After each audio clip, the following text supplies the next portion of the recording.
30 আগস্ট 2025 তাৰিখে এসিএমএস পানীতোলা শাখাৰ সভাকক্ষত সদৌ অসম খ্ৰীষ্টান ঐক্য মঞ্চ কেন্দ্ৰীয় সমিতিৰ উদ্যোগত খ্ৰীষ্টান একতা সভা আয়োজন করা হয়। সভাখনত পুরোহিত MK গুলা, পিতার তাকরি, স্যামসন সোনা, বিনোদ বাগ, সাবুয়া এজি চার্চর পরিচালিকা এলিসা সোনোয়াল, খ্ৰীষ্টান ঐক্য মঞ্চ কেন্দ্রীয় সমিতির সাধারণ সম্পাদক ইমানুয়েল বেনিয়া, সাংস্কৃতিক সম্পাদক অজয় কুমার নেহিম, সাংগঠনিক সম্পাদক মিখেল পূর্তি, ক্রিয়া সম্পাদক হেরেল সিয়াল, প্রচার সম্পাদক নরেন সোনা, সুমিত সোনা সহ কেবাজনো গণ্যমান্য ব্যক্তি উপস্থিত থাকে।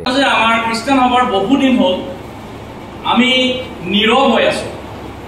আমি আমাৰ বিশ্বাসেৰ বিৰুদ্ধে উড়া বাতৰি অভিযোগ আৰ মিছা অভিযোগবোৰ সহ্য আৰ সংযমেৰে সহ্য কৰিছো। কিন্তু আজি মই আপনাৰ সন্মুখত এক নম্ৰ মনোভাব আৰ গভীৰ দায়িত্ববোধ সৈতে কবলৈ থিয় দিছো। আমাৰ উত্থানৰ সময় আহি পৰিছে।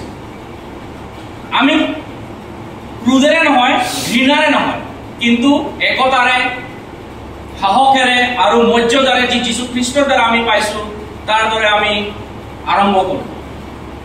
এতিয়া আপোনালোকে সকলোৱে মোক এটা প্ৰশ্ন কৰিব যে আমি কিয় আক্ৰমণাত্মক হ'ব লাগে। মই আপোনালোকক এইটোৱে উত্তৰ দিব বিচাৰিছো যে মই আমাক আক্ৰমণাত্মক বা আমি আক্ৰমণাত্মক হ'ব নালাগে, কিন্তু আমি প্ৰতিৰক্ষা, সুৰক্ষা আৰু আত্মসন্মানৰ বিষয়ে আমাৰ খ্ৰীষ্টত থকা বিশ্বাসক সুৰক্ষিত কৰিবলৈ চেষ্টা কৰিব লাগিব। আৰু এই কথাবোৰ নিশ্চিত কৰা হোক যেন আমাৰ ভৱিষ্যতৰ প্ৰজন্মই নীৰৱতাৰে নহয় কিন্তু সাহসৰ সাক্ষী আমাৰ দ্বাৰাই পাব পাৰে। আজি মই ইয়াত এজন Baptist, Catholic, believers, Pentecost, GL church আৰু অন্যান্য আমাৰ যিসকল ইণ্ডিপেণ্ডেণ্ট চাৰ্চ হিচাপে ইয়াত থিয় হোৱা নাই।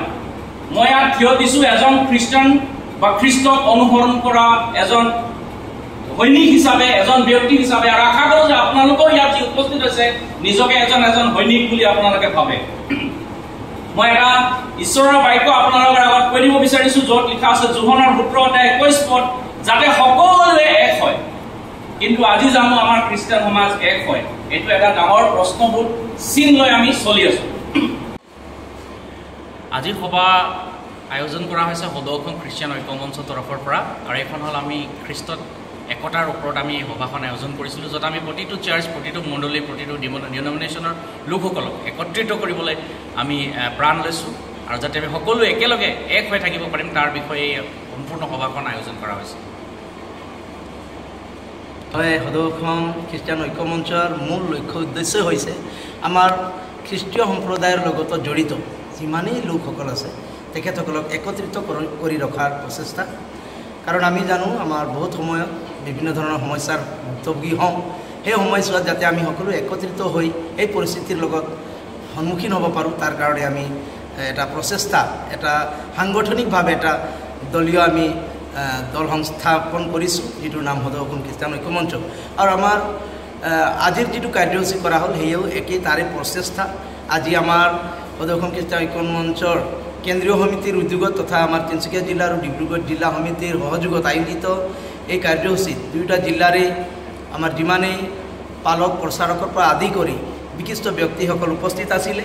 আৰু তেখেতসকলৰ উপস্থিতিত আমি কেইটামান সিদ্ধান্ত লৈছোঁ, যেনেকুৱা নেকি আমাৰ জিলা সমিতি, আমাৰ আঞ্চলিক সমিতি আৰু আমাৰ কেন্দ্ৰীয় সমিতিটো যি স্থানবিলাক অপৰিপূৰ্ণ হৈ আছে বা শক্তিশালী হৈ থকা নাই, তাক কেনেকৈ আমি শক্তিশালী কৰিব পাৰিম, পূৰ্ণাংগ ৰূপত গঠন কৰিব পাৰিম, এইবিলাক সিদ্ধান্ত লোৱা হৈছে। আগন্তুক সময়ত আমি যেনেকুৱা আমাৰ বৰদিন উলহ মাহলেৰে আমি পালন কৰোঁ, তো কি ধৰণে আমি প্ৰাক বৰদিন এটা পালন কৰিম সমগ্ৰ অসমবাসীৰ লগত।